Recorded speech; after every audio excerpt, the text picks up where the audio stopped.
The water cycle outlasts them all. By 3.7 billion years ago, rivers were steadily depositing sediments into the world's oceans. A couple hundred million years later, blue-green cyanobacteria, the world's earliest photosynthesizers, began generating whiffs of oxygenated air. Around 2.1 billion years ago, this oxygen production surged. Pyrite, fool's gold, and other readily oxidized minerals disappeared from the riverbeds. The world's iron-rich soils reddened like rust. Another billion-plus years passed. Then, between 800 and 550 million years ago, the ocean's exhalation of oxygen surged again. Sponges, flatworms, and other strange new marine life forms appeared. In the eons to follow, these early organisms would persevere, advance, and eventually populate our world in strange and marvelous ways. Meanwhile, the continents thickened and crashed about. New mountain ranges swelled and were beaten down, but their rocky substance was transmuted, not lost. The relentless rivers spread their debris across the lowlands, building wide, flat valley plains. Deep stratigraphic sequences were laid down, layer upon layer, slowly infilling the basins and seas. River deltas pushed fingers of new land far offshore into the oceans. Rivers are literally universal.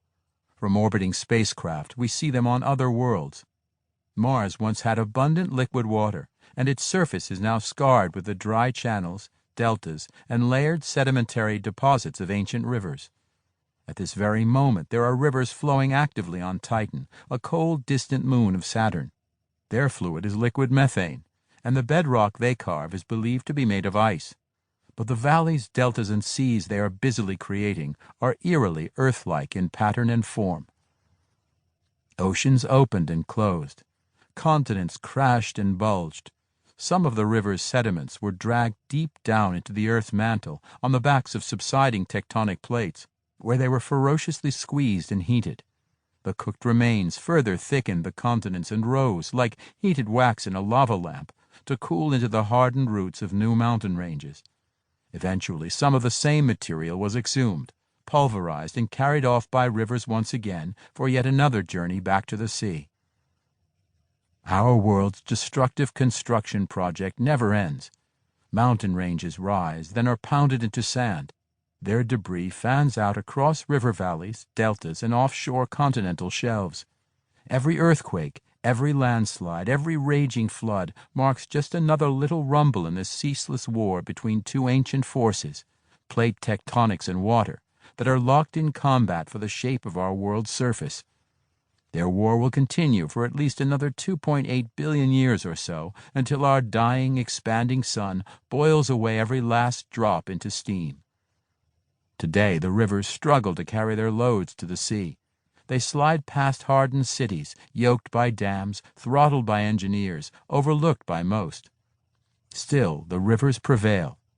They will outlast us all. But we will not endure without them. The many ways humans use rivers have varied by region and changed over time.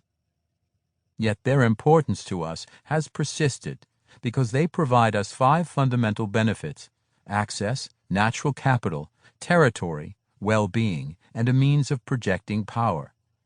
The manifestations of these benefits have changed, but our underlying needs for them have not. In Egypt, for example, the Nile River once supplied natural capital in the form of silt-rich floodwaters. Today it supplies natural capital in the forms of hydroelectricity, municipal water supply, and high-value riverfront real estate in downtown Cairo. The Hudson River once supplied the Lenape with fish, then European immigrants a transportation gateway to the continent.